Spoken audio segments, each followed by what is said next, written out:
Welcome, guys, para a segunda parte então do aulão do Gafa, e hoje para resolver um problemaço na vida de muitas pessoas que falam inglês, que passam, por exemplo, como situações como essa aqui, ó. Gente conversando, por exemplo, estão falando em inglês e aí lá em determinado momento começam a se desentender. E por que começam a não entender uma a outra? Porque não é por causa que elas não conhecem o nome das palavras em si, mas porque elas trazem problemas dessa forma aqui, ó. Problemas em como acertar o tempo verbal das frases em inglês. E esse é um problemão para muita gente, tá bom? Vamos começar? Bom, o seguinte, antes de começar, por favor, seja generosa, seja generoso, deixe o seu like, deixe o seu comentário aí embaixo e inscreva-se no canal.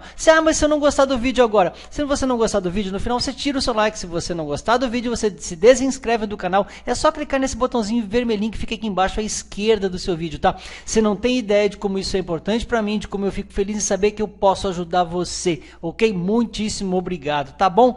De verdade, obrigado mesmo. Vamos lá então, agora começamos. E outro detalhe também, se você não assistiu a aula número 1, por favor, essa aqui é a segunda aula. É muito importante assistir a 1 para que você possa entender na sequência o que eu quero passar para você, que é uma compreensão completa do inglês. Mesmo que seu nível seja avançado e tudo mais, isso vai ajudar com certeza. E se não ajudar, você coloca embaixo. Não ajudou, foi uma porcaria. Mas se ajudar, você, por favor, deixe o seu comentário. Porque é o seguinte, como é que você acerta o tempo do inglês?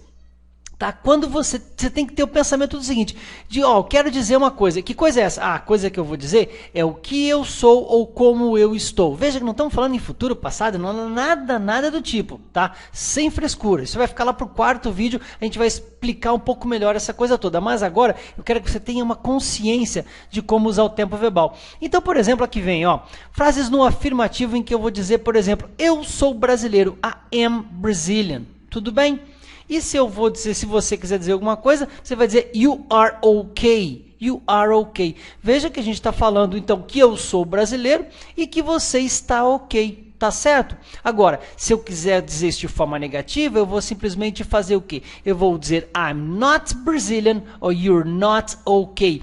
Eu quero que, verifique. Aqui no vermelhinho estão os sujeitos, os verbos aparecem em verdinho, o not vai estar sempre em pretinho, os objetos em azul e os adjetivos em amarelinho. Foi isso que nós convencionamos lá no primeiro vídeo, por isso que é legal assistir, tá? Então, depois que terminar aqui, você assiste lá para poder entender completamente. Mas veja só então, tá? Que eu quero mostrar a recorrência disso para você. Veja agora então como é que fica na pergunta. Am I Brazilian? Are you okay? Am I Brazilian? Are you okay? Você observou que na pergunta então, o verbinho que estava em verdinho aqui, ele passou para frente de todos eles. E aí vem o sujeito e aí vem a frasezinha, então o composto da frasezinha. Professor, já sei disso, eu sei que você sabe disso, então por favor, nunca vacile nisso, tá legal? Porque agora começa a ficar mais e mais legal. E eu vou mostrar justamente essa sequência de recorrência. E aqui, para você dizer o que você é ou como você está. Porém, se você quiser dizer o que você está fazendo, como é que vai ficar? Comparando com o lado de trás, com o que a gente viu agora, eu vou dizer o seguinte, a mesma sequência. Mesma sequência, tá aqui, eu estou caminhando na rua, você está assistindo minha aula agora. Comece a observar muito que os advérbios que vão aparecer em roxinho, eles têm tudo a ver com o tempo verbal de cada frase. E aqui está uma grande pista, uma grande coisa para você se agarrar, para poder tanto entender quanto deixar o outro entender. Então, I'm walking on the streets.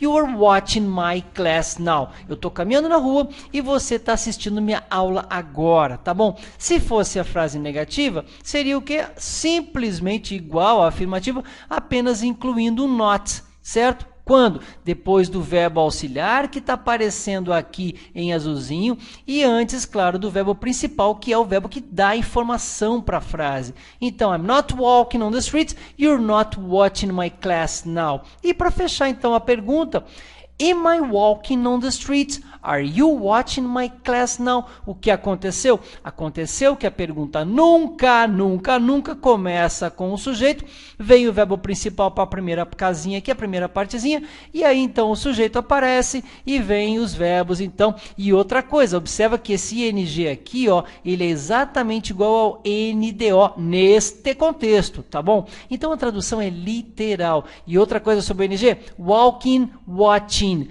Come ele, tá? O Gzinho ele é pronunciado aqui embaixo da garganta, tá? Então não é walking nem nada, é walking and watching, alright? Vamos para o próximo então. Você aprendeu a falar tá? Ter consciência de dizer o que você está fazendo no momento em que você está falando. Vamos para a próxima? Olha aqui, ó.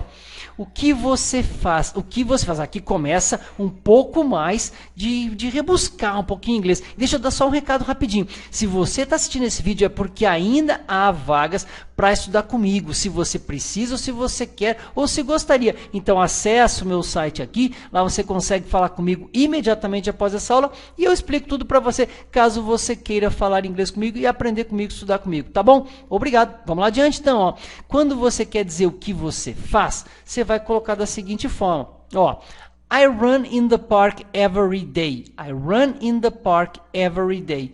E se eu disser aqui, you know English, you know English. Eu corro no parque todo dia, tá aqui a expressão de tempo, ó, de coisas que eu faço, né, geralmente, e você sabe inglês, você sabe hoje, você sabia ontem, você vai saber provavelmente amanhã. Pode ser pouco, pode ser muito, não importa, mas you know English. Ó, segue ó, o sujeito, o verbinho, o objeto e a expressão de tempo em roxinho. Como é que nós fazemos para negar? Aqui entra um elemento, que é o elemento do. Tá? Do verbo do, que é um verbo auxiliar que presta para nada, mas é importante que você saiba que quando você vai falar o que você faz, a gente tem que no negativo e no interrogativo, nas frases de negação e nas perguntas, incluir esse inútil desse do aqui, que não tem função, não tem tradução, não tem nada.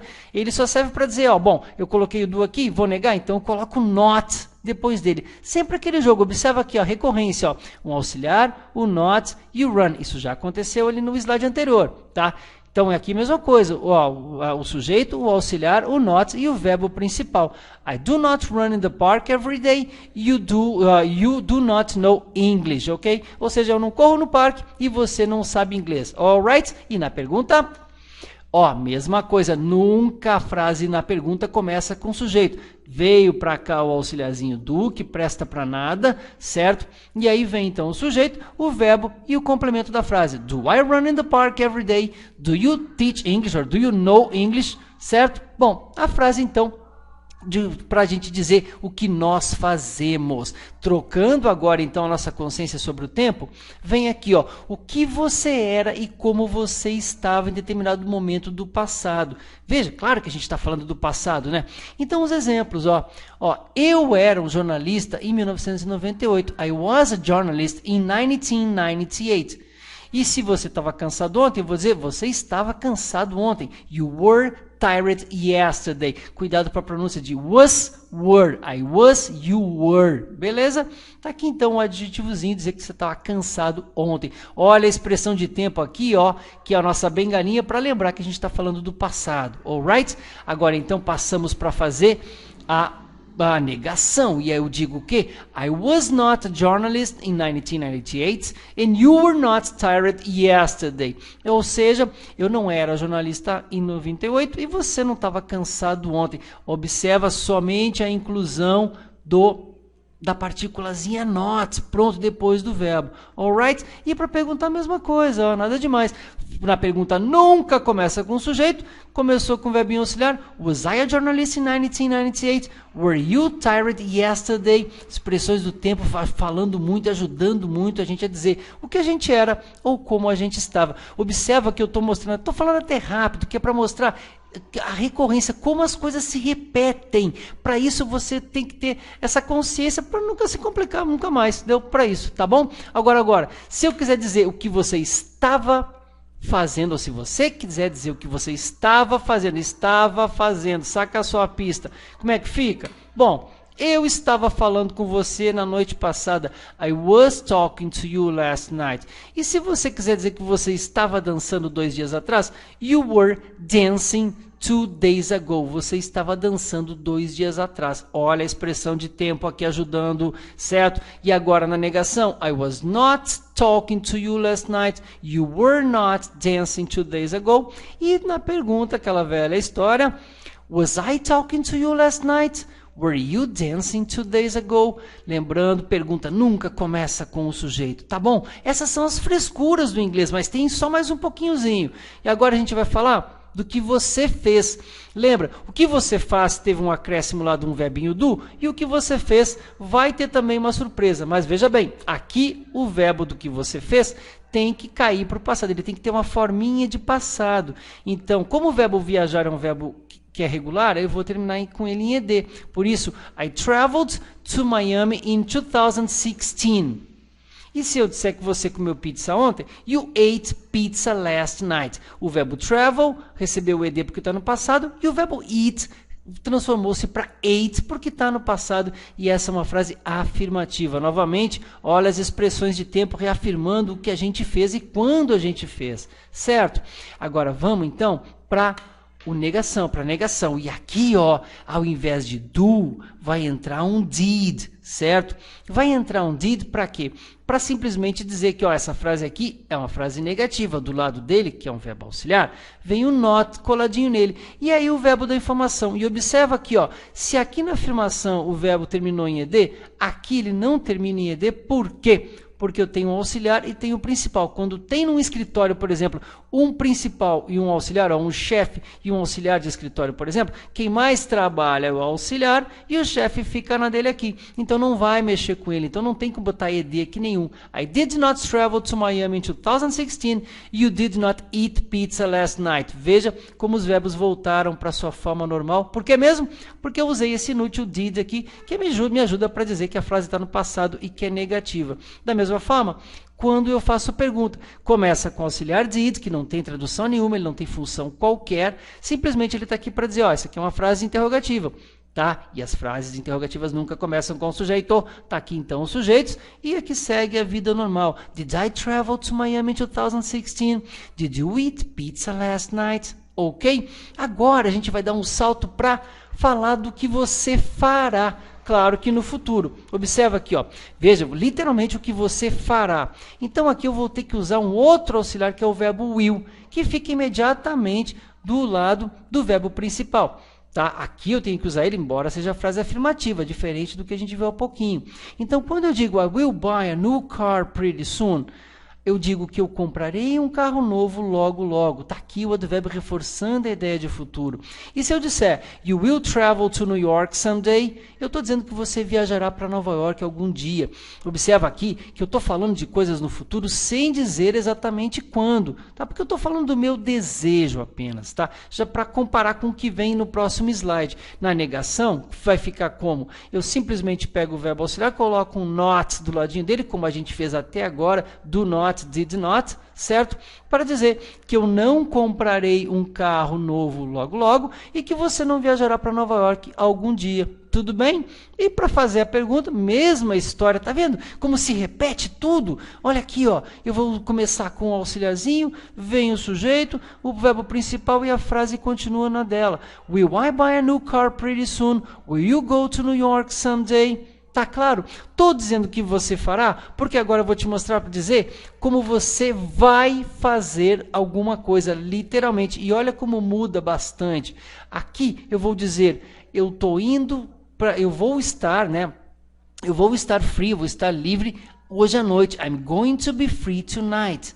E aqui embaixo eu estou dizendo que you are going to leave in 15 minutes, ou seja, você está indo embora em 15 minutos. Observa como mudaram as expressões de tempo aqui, ó, comparando com o slide anterior, porque aqui a coisa está mais próxima de acontecer, por isso é que eu vou usar o going to. Se eu não tivesse noção, eu usaria o will. Se eu não tivesse certeza, eu usaria o will. E essa é a diferença do will para o going to. Aqui você vai fazer alguma coisa que está mais próximo de acontecer. Como fica na negação? I'm not going to be free tonight and you are not going to leave in 15 minutes. Nada demais. E para fechar a pergunta, de novo, ó, am I going to be free tonight? Are you going to leave in 15 minutes? Dessa forma, amigos e amigas, espero que você tenha se situado um pouco no tempo verbal das frases. Você primeiro pensa o que você vai dizer e em que tempo você quer dizer aquilo. E as coisas vão fluir mais naturalmente. Claro que isso toma um tempo, mas é importante que você tenha consciência sem regra, que você consiga pensar antes, já que você hoje faz uma tradução do português para o inglês, se isso ainda acontece com você, assim você vai diminuir muito suas chances de errar e vai acertar o tempo verbal das frases em inglês, ok? Espero você no próximo vídeo, no terceiro vídeo, que é muito importante para como fazer frases longas e agora corretas com o tempo verbal do inglês já na sua cabecinha. Thank you so much for watching this video. God bless you. See you next time. Bye bye.